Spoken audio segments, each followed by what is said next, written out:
ಬೆಂಗಳೂರಲ್ಲಿ ಡ್ರಗ್ಸ್ ಜಾಲ ಪತ್ತೆಯಾಗಿದೆ. 3 ಡ್ರಗ್ಸ್ ಫ್ಯಾಕ್ಟರಿಗಳು ಮಹಾರಾಷ್ಟ್ರ ಮಾದಕ ವಸ್ತು ನಿಗ್ರಹ ದಳಕ್ಕೆ ಸಿಕ್ಕಿದೆ. 55 ಕೋಟಿ ಮೌಲ್ಯದ ಮಾದಕ ವಸ್ತು ಕಂಡು ತನಿಖಾ ತಂಡಗಳೇ ಬೆಚ್ಚಿ ಬಿದ್ದಿವೆ. ಹಾಗಾದ್ರೆ ಈ ಜಾಲ ಶುರು ಆಗಿದ್ದು ಹೇಗೆ? ನಡೆಸ್ತಾ ಇರೋದು ಯಾರು? ಬೆಂಗಳೂರಿನ ಪೊಲೀಸರಿಗೆ ಗೊತ್ತಾಗದ ಮಾಹಿತಿ ಮಹಾರಾಷ್ಟ್ರದವರಿಗೆ ಹೇಗೆ ಗೊತ್ತಾಯಿತು? ಇಲ್ಲಿದೆ ನೋಡಿ ಕಂಪ್ಲೀಟ್ ರಿಪೋರ್ಟ್.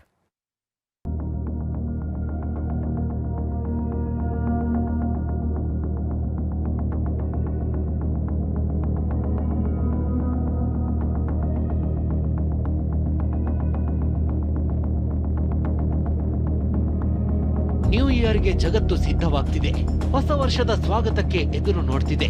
2025ಕ್ಕೆ ಗುಡ್ ಬೈ ಹೇಳಿ 2026ಕ್ಕೆ ಹಾಯ್ ಹೇಳೋದಕ್ಕೆ ಜನ ಉತ್ಸುಕರಾಗಿದ್ದಾರೆ. ಈ ಹೊತ್ತಿನಲ್ಲೇ ಮಹಾರಾಷ್ಟ್ರ ಮಾದಕ ವಸ್ತು ನಿಗ್ರಹ ದಳ ಬೆಂಗಳೂರಿನಲ್ಲಿ ಭರ್ಜರಿ ಬೇಟೆಯಾಡಿದೆ. ಒಂದಲ್ಲ ಎರಡಲ್ಲ, ಬರೋಬ್ಬರಿ 55 ಕೋಟಿ 88 ಲಕ್ಷ ರೂಪಾಯಿ ಮೌಲ್ಯದ ಡ್ರಗ್ಸ್ ಜಪ್ತಿ ಮಾಡಿಕೊಂಡಿದೆ.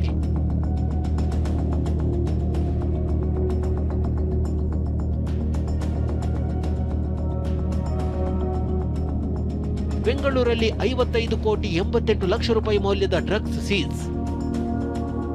3 ಡ್ರಗ್ಸ್ ಫ್ಯಾಕ್ಟರಿ ಬೆಚ್ಚಿ ಬಿದ್ದ ಸಿಲಿಕಾನ್ ಸಿಟಿ. ಡಿಸೆಂಬರ್ 26ರಂದು ಎಎನ್ಟಿಎಫ್ ನಡೆಸಿದ ಕಾರ್ಯಾಚರಣೆ ವೇಳೆ ರಾಜಸ್ಥಾನ ಮೂಲದ ಕಿಂಗ್ ಪಿನ್ಗಳು, ಡ್ರಗ್ಸ್ ಫ್ಯಾಕ್ಟರಿಗಳು ಇರೋದು ಪತ್ತೆಯಾಗಿದೆ.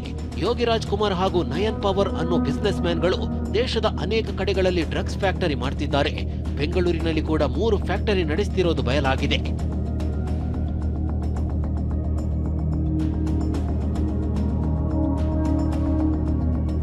ಇನ್ನು ಬೆಂಗಳೂರಿನಲ್ಲಿ ಡ್ರಗ್ಸ್ ಫ್ಯಾಕ್ಟರಿಗಳು ಎಲ್ಲೆಲ್ಲಿ ಇದ್ವು ಅಂತ ನೋಡೋದಾದ್ರೆ, ಬಾಗಲೂರಿನ ಸ್ಪಂದನ ಲೇಔಟ್ ಕಾಲೋನಿ, ಕೊತ್ತನೂರಿನ ಎನ್ಜಿ ಗೊಲ್ಲಹಳ್ಳಿ ಪ್ರದೇಶದಲ್ಲಿರುವ ಆರ್ಜೆ ಈವೆಂಟ್ ಎಂಬ ಹೆಸರಿನ ಕಾರ್ಖಾನೆ ಹಾಗೂ ಅವಲಹಳ್ಳಿ ವ್ಯಾಪ್ತಿಯ ಯರಪ್ಪನಹಳ್ಳಿ ಮನೆಯಲ್ಲಿ ಡ್ರಗ್ಸ್ ಫ್ಯಾಕ್ಟರಿಗಳಿವೆ. ಮಹಾರಾಷ್ಟ್ರದ ಮಾದಕ ವಸ್ತು ನಿಗ್ರಹ ದಳದ ಪೊಲೀಸರು ಬೆಂಗಳೂರಿನಲ್ಲಿ ಸುಮಾರು 56 ಕೋಟಿ ಮೌಲ್ಯ ರೂಪಾಯಿನ ಡ್ರಗ್ಸ್ ಸೀಸ್ ಮಾಡಿದ್ದಾರೆ. ಜೊತೆಗೆ 3 ಫ್ಯಾಕ್ಟರಿಗಳ ಮೇಲೆ ದಾಳಿ ಮಾಡಿ ಈ ರೀತಿಯಾದಂತಹ ಕಾರ್ಯಾಚರಣೆಯನ್ನು ನಡೆಸಿರುವಂಥದ್ದು. ಸದ್ಯಕ್ಕೆ ನಾನೀಗ ಡ್ರಗ್ಸ್ ಸೀಸ್ ಆದಂತಹ ಮತ್ತೊಂದು ಫ್ಯಾಕ್ಟರಿ ಬಳಿ ಇದ್ದೀನಿ. ಇದು ಕೊತ್ತೂರು ಪೊಲೀಸ್ ಠಾಣಾ ವ್ಯಾಪ್ತಿಯ ಗೊಲ್ಲಹಳ್ಳಿ ಗ್ರಾಮದಲ್ಲಿ ಬರುವಂತಹ ಒಂದು ಮಾವಿನ ತೋಪಿನ ಮಧ್ಯೆ ಇರುವ ಒಂದು ಶೆಡ್. ಈ ಶೆಡ್ನಲ್ಲಿ ನಿರಂತರವಾಗಿ ಡ್ರಗ್ಸ್ ಅನ್ನ ತಯಾರಿಕೆ ಮಾಡ್ತಾ ಇರೋದ್ರ ಮಾಹಿತಿಯ ಮೇರೆಗೆ 56 ಕೋಟಿ ರೂಪಾಯಿಗೂ ಹೆಚ್ಚು ಮೌಲ್ಯದ ಡ್ರಗ್ಸ್ ಅನ್ನ ಮಹಾರಾಷ್ಟ್ರ ಪೊಲೀಸರು ಸೀಸ್ ಮಾಡಿ ಈಗ ತಗೊಂಡು ಹೋಗಿದ್ದಾರೆ. ಜೊತೆಗೆ ಇಬ್ಬರು ಆರೋಪಿಗಳನ್ನು ಸಹ ಬಂಧಿಸಿ ವಿಚಾರಣೆಯನ್ನು ನಡೆಸ್ತಾ ಇರುವಂತದ್ದು. ಈ ಆಪರೇಷನ್ ನಲ್ಲಿ 55 ಕೋಟಿ 88 ಲಕ್ಷ ರೂಪಾಯಿ ಮೌಲ್ಯದ ಡ್ರಗ್ಸ್ ಸೀಸ್ ಮಾಡಲಾಗಿದೆ. 4.1 ಕೆಜಿ ಘನ ಎಂಡಿ, 17 ಕೆಜಿ ದ್ರವ ಎಂಡಿ ಡ್ರಗ್ಸ್ ಹಾಗೂ ಡ್ರಗ್ಸ್ ತಯಾರಿಸುವ ಯಂತ್ರೋಪಕರಣಗಳು, ರಾಸಾಯನಿಕ ವಶಕ್ಕೆ ಪಡೆಯಲಾಗಿದೆ. ಮಹಾರಾಷ್ಟ್ರ ಎಎನ್ಟಿಎಫ್ ಡ್ರಗ್ಸ್ ಫ್ಯಾಕ್ಟರಿಗಳನ್ನು ಜಪ್ತಿ ಮಾಡಿಕೊಂಡಿದೆ. ಈ ಸಂಬಂಧ 4 ಆರೋಪಿಗಳನ್ನು ಬಂಧಿಸಲಾಗಿದೆ. ಇವರಷ್ಟೇ ಅಲ್ಲದೆ ಕಿಂಗ್ ಪಿನ್ಗಳಿಗಾಗಿ ಸದ್ಯ ಹುಡುಕಾಟ ನಡೆಯುತ್ತಿದೆ. ಇದೇ ಫ್ಯಾಕ್ಟರಿಗಳಿಂದ ದೇಶದ ಅನೇಕ ಕಡೆಗಳಿಗೆ ಡ್ರಗ್ಸ್ ಸಪ್ಲೈ ಆಗ್ತಿತ್ತಾ ಎಂಬ ಶಂಕೆ ಶುರುವಾಗಿದೆ.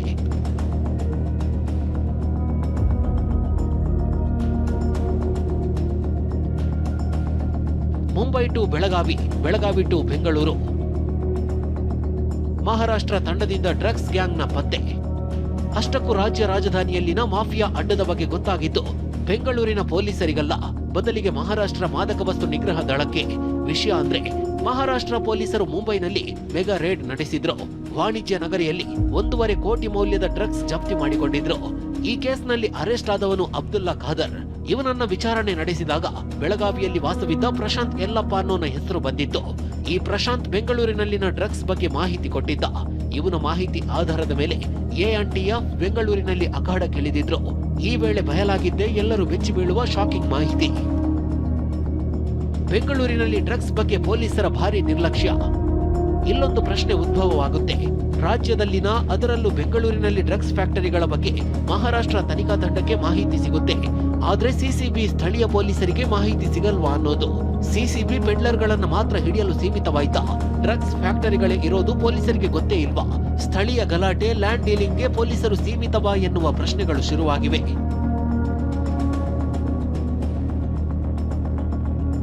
ಇದೆಲ್ಲದರ ನಡುವೆ ಗೃಹ ಸಚಿವ ಪರಮೇಶ್ವರ್ ಪೊಲೀಸ್ ಅಧಿಕಾರಿಗಳ ಜೊತೆಗೆ ಸಭೆ ನಡೆಸಿದ್ದಾರೆ. ಹೊಸ ವರ್ಷಾಚರಣೆ, ಡ್ರಗ್ಸ್ ಸಪ್ಲೈ ಬಗ್ಗೆ ಚರ್ಚೆ ನಡೆಸಿದ್ದಾರೆ. ಪ್ರದೀಪ್, ಟಿವಿ9 ಬೆಂಗಳೂರು. ಇನ್ನು ಮಹಾರಾಷ್ಟ್ರ ಪೊಲೀಸರಿಂದ ಡ್ರಗ್ಸ್ ಸೀಸ್ ಪ್ರಕರಣಕ್ಕೆ ಸಂಬಂಧಪಟ್ಟಂತೆ ಬಾಗಲೂರಿನ ಸ್ಪಂದನ ಲೇಔಟ್ನಲ್ಲಿ ಜಾಗ ಪತ್ತೆಯಾಗಿದೆ. ಅಲ್ಲೊಂದು ಶೆಡ್ ನಿರ್ಮಿಸಿ ಡ್ರಗ್ಸ್ ತಯಾರಿಕೆ ಮಾಡ್ತಾ ಇದ್ದಂತಹ ಆರೋಪಿಗಳು ಈಗ ಪತ್ತೆಯಾಗಿದ್ದಾರೆ. ಡ್ರಗ್ಸ್ ತಯಾರಿಕೆ ಮಾಡೋದಕ್ಕೆ ಇಲ್ಲಿ ಸಾಧ್ಯವಾಗಿರಲಿಲ್ಲ. ಒಂದ್ ಕಡೆ ಪ್ಲಾನ್ ಮಾಡಿದ್ರು, ಏನು ಶೆಡ್ ಅನ್ನ ನಿರ್ಮಿಸಿ ಅಲ್ಲಿ ಡ್ರಗ್ಸ್ ಅನ್ನ ತಯಾರು ಮಾಡಬೇಕು ಅನ್ನುವಂತಹ ಪ್ಲಾನ್ ಅನ್ನ ಆರೋಪಿಗಳು ಮಾಡಿರ್ತಾರೆ. ಆದ್ರೆ ಡ್ರಗ್ಸ್ ತಯಾರಿಕೆ ಮಾಡೋದಕ್ಕೆ ಇಲ್ಲಿ ಸಾಧ್ಯವಾಗಿರೋದಿಲ್ಲ. ಕೆಮಿಕಲ್ ಬಳಸ್ತಾ ಇದ್ದಿದ್ರಿಂದ ವಾಸನೆ ಬರ್ತಾ ಇತ್ತು. ಹಾಗಾಗಿ ಈ ಜಾಗ ಬಿಟ್ಟು ಕೊತ್ತನೂರಿನಲ್ಲಿ ಶೆಡ್ ಅನ್ನ ನಿರ್ಮಾಣ ಮಾಡಿದ್ರು. ಮಾವಿನ ತೋಪು ಬಳಿ ಶೆಡ್ ನಿರ್ಮಿಸಿ ಡ್ರಗ್ಸ್ ಅನ್ನ ತಯಾರು ಮಾಡ್ತಾ ಇದ್ರು. ಈಗ ಇಬ್ಬರನ್ನ ಬಂಧಿಸಿ ಶೆಡ್ ಅನ್ನ ಸೀಸ್ ಮಾಡಿದ್ದಾರೆ ಪೊಲೀಸರು. ಇನ್ನು ಈ ಕುರಿತಂತೆ ನಮ್ಮ ಪ್ರತಿನಿಧಿ ಪ್ರದೀಪ್ ಅಲ್ಲೊಂದು ಪ್ರತ್ಯಕ್ಷ ವರದಿಯನ್ನು ಕೊಟ್ಟಿದ್ದಾರೆ, ಬನ್ನಿ ನೋಡೋಣ. ಮಾದಕ ವಸ್ತು ತಯಾರಿಕೆಗೆ ಸಂಬಂಧಪಟ್ಟಂತೆ ಮಹಾರಾಷ್ಟ್ರದ ಮಾದಕ ವಸ್ತು ನಿಗ್ರಹ ದಳದ ಅಧಿಕಾರಿಗಳು ಬೆಂಗಳೂರಿನ 3 ಕಡೆ ದಾಳಿ ನಡೆಸಿ ಒಟ್ಟಾರೆ ಇಡೀ ಕಾರ್ಯಾಚರಣೆಯಲ್ಲಿ ಸುಮಾರು 56 ಕೋಟಿ ರೂಪಾಯಿಯಷ್ಟು ಮೌಲ್ಯದ ಡ್ರಗ್ಸ್ ಅನ್ನ ಸೀಸ್ ಮಾಡಿದ್ದಾರೆ. ಸದ್ಯಕ್ಕೆ ನಾನೀಗ ಮಹಾರಾಷ್ಟ್ರ ಪೊಲೀಸರು ದಾಳಿ ಮಾಡಿದಂತಹ ಮತ್ತೊಂದು ಪ್ಲೇಸ್ ಅಂದ್ರೆ 3ನೇ ಸ್ಥಳದಲ್ಲಿದ್ದೀನಿ. ಈ ದೃಶ್ಯದಲ್ಲಿ ಗಮನಿಸಬಹುದು, ಇದು ಬಾಗ್ಲೂರು ಪೊಲೀಸ್ ಠಾಣಾ ವ್ಯಾಪ್ತಿಗೆ ಬರುವಂತಹ ಸ್ಪಂದನ ಲೇಔಟ್ ಅಂದ್ರೆ ಕಾಡು ಸೊನ್ನಪ್ಪನ ಹಳ್ಳಿಗೆ ಬರುವಂತಹ ಜಾಗದಲ್ಲಿರುವಂತದ್ದು. ದೃಶ್ಯದಲ್ಲಿ ಗಮನಿಸಬಹುದು, ಈ ಒಂದು ಶೆಡ್ ಏನಿದೆ, ಈ ಶೆಡ್ ನ ಸುಮಾರು ತಿಂಗಳ ಹಿಂದ್ಗಡೆ ಅಷ್ಟೇ ಒಬ್ಬ ವ್ಯಕ್ತಿ ಬಾಡಿಗೆಗೆ ತೆಗೆದುಕೊಂಡಿದ್ದ. ಆತ ಇಲ್ಲಿ ಡ್ರಗ್ಸ್ ಅನ್ನ ತಯಾರು ಮಾಡೋಕೆ ಮುಂದಾಗಿದ್ದ. ಆದ್ರೆ ಈ ಒಂದು ಶೆಡ್ ನ ಒಳಗಡೆ ರಾಸಾಯನಿಕಗಳನ್ನ ಇಟ್ಕೊಂಡಿರ್ತಾನೆ. ಆದ್ರೆ ಈ ರಾಸಾಯನಿಕಗಳಿಂದ ವಾಸನೆ ಹೊರಬರ್ತಾ ಇರುತ್ತೆ. ಹೀಗಾಗಿ ಅಕ್ಕಪಕ್ಕದವರಿಗೆ ಏನ್ ತಯಾರು ಮಾಡ್ತಾರೆ ಅನ್ನೋದು ಸ್ವಲ್ಪ ಡೌಟ್ ಬಂದಿರುತ್ತೆ. ಹೀಗಾಗಿ ಇಲ್ಲಿದ್ದಂತಹ ಡ್ರಗ್ಸ್ ಮಾಡುವಂತಹ ಒಂದು ಯಂತ್ರಗಳನ್ನ ಸಮೀಪದಲ್ಲಿರುವಂತಹ ಕೊತ್ನೂರಿನ ಒಂದು ಮಾವಿನ ತೋಪಿಗೆ ತಗೊಂಡೋಗಿ ಅಲ್ಲೊಂದು ಶೆಡ್ ಅನ್ನ ನಿರ್ಮಾಣ ಮಾಡಿ ಅಲ್ಲಿ ಡ್ರಗ್ಸ್ ಅನ್ನ ತಯಾರು ಮಾಡ್ತಾರೆ. ತದನಂತರ ಅದನ್ನ ಅವಲಹಳ್ಳಿ ಪೊಲೀಸ್ ಠಾಣೆ ವ್ಯಾಪ್ತಿಯ ಒಂದು ಗ್ರಾಮದ ಒಂದು ಮನೆಯಲ್ಲಿ ಇಟ್ಟು ಅದನ್ನ ಸಂಗ್ರಹವನ್ನ ಮಾಡಿ ದೇಶದ ಬೇರೆ ಬೇರೆ ಕಡೆಗೂ ಸಹ ಸಪ್ಲೈನ ಮಾಡ್ತಾ ಇರ್ತಾರೆ. ಸದ್ಯಕ್ಕೆ ಈ ಜಾಗದಲ್ಲಿ ಆ ಡ್ರಗ್ಸ್ ಅನ್ನ ತಯಾರು ಮಾಡ್ತಿದ್ದಂತಹ ಇಬ್ಬರು ಆರೋಪಿಗಳು ಪ್ರತಿನಿತ್ಯ ಬಂದು ವಾಸ ಮಾಡ್ತಿರ್ತಾರೆ. ಅಂದ್ರೆ ಡ್ರಗ್ಸ್ ಅನ್ನ ತಯಾರು ಮಾಡೋಕೆ ಮೊದಲು ಇದೇ ಒಂದು ಜಾಗವನ್ನ ಅವರು ಆಯ್ಕೆ ಮಾಡ್ಕೊಂಡಿರ್ತಾರೆ. ಆದ್ರೆ ಈ ಒಂದು ಜಾಗದಲ್ಲಿ ಅವರಿಗೆ ಡ್ರಗ್ಸ್ ತಯಾರು ಮಾಡೋಕೆ ಆಗೋದಿಲ್ಲ. ತದನಂತರ ಸಮೀಪದಲ್ಲಿ ಸುಮಾರು 5 ರಿಂದ 6 ಕಿಲೋಮೀಟರ್ ದೂರದಲ್ಲಿರುವಂತಹ ಒಂದು ಕೊತ್ತನೂರು ಠಾಣಾ ವ್ಯಾಪ್ತಿಯ ಮಾವಿನ ತೋಪಿನ ಒಳಗಡೆ ಒಂದು ಶೆಡ್ ಅನ್ನ ನಿರ್ಮಿಸಿ ಅಲ್ಲಿ ಡ್ರಗ್ಸ್ ತಯಾರು ಮಾಡ್ತಿರ್ತಾರೆ. ಸದ್ಯಕ್ಕೆ ಮಹಾರಾಷ್ಟ್ರದ ನಾರ್ಕೋಟಿಕ್ಸ್ ಟೀಮ್ ಅಧಿಕಾರಿಗಳು ಮತ್ತು ಬಾಗ್ಲೂರು ಪೊಲೀಸರು ಇಬ್ರು ಸಹ ಜಂಟಿ ಕಾರ್ಯಾಚರಣೆಯನ್ನು ನಡೆಸಿ ಈ ಜಾಗವನ್ನ ಪತ್ತೆ ಮಾಡ್ತಾರೆ. ಪತ್ತೆ ಮಾಡಿ ಇಬ್ಬರು ಆರೋಪಿಗಳನ್ನ ಇಲ್ಲಿಂದ ಬಂಧಿಸಿ ಕರ್ಕೊಂಡೋಗಿರುವಂತದ್ದು. ಜೊತೆಗೆ ಇಲ್ಲಿದ್ದಂತಹ ಕೆಲವು ಮೆಟೀರಿಯಲ್ಸ್ ಗಳನ್ನು ಸಹ ಪೊಲೀಸರು ಅಂದ್ರೆ ಮಹಾರಾಷ್ಟ್ರದ ಪೊಲೀಸರು ಸೀಸ್ ಮಾಡಿದ್ದಾರೆ. ಜೊತೆಗೆ ಈ ಒಂದು ಗೋಡನ್ನ ಸೀಸ್ ಮಾಡಿ ಬೀಗ ಹಾಕಿರುವಂತಹ ದೃಶ್ಯದನ್ನು ಕಾಣಬಹುದು. ಸದ್ಯಕ್ಕೆ ಈ ಇಬ್ಬರು ಜೊತೆಯಲ್ಲಿ ಇಲ್ಲಿಂದ ಡ್ರಗ್ಸ್ ತಗೊಂಡೋಗಿದ್ದಂತಹ ಒಬ್ಬ ವ್ಯಕ್ತಿಯನ್ನ ಮುಂಬೈಯಲ್ಲಿ, ಹಾಗೆ ಆತ ಕೊಟ್ಟ ಮಾಹಿತಿ ಮೇರೆಗೆ ಮತ್ತೊಬ್ಬ ವ್ಯಕ್ತಿ ಸಂತೋಷ್ ಪಾಟೀಲ್ ಎಂಬ ಬೆಳಗಾವಿ ಮೂಲದ ವ್ಯಕ್ತಿಯನ್ನ ಬಂಧಿಸಿದಂತಹ ಅಂದ್ರೆ ಒಟ್ಟಾರೆ 4 ಜನರಂತ ಬಂಧಿಸಿರುವಂತಹ ಪೊಲೀಸರು ಈಗ ಇನ್ನು ಈ ಇಬ್ಬರು ಕಿಂಗ್ ಪಿನ್ ಗಳಿಗಾಗಿ ಹುಡುಕಾಟವನ್ನ ನಡೆಸ್ತಾ ಇದ್ದಾರೆ. ಕ್ಯಾಮರಾಮನ್ ರವಿಕುಮಾರ್ ಜೊತೆ ಪ್ರದೀಪ್ ಚಿಕ್ಕಾಟಿ, TV9 ಬೆಂಗಳೂರು. ಇನ್ನು ಹೊಸ ವರ್ಷಾಚರಣೆ ಹಿನ್ನೆಲೆ ಪೊಲೀಸರಿಂದ ಬಿಗಿ ಭದ್ರತೆಯ ಸಿದ್ಧತೆ ನಡೆದಿದೆ.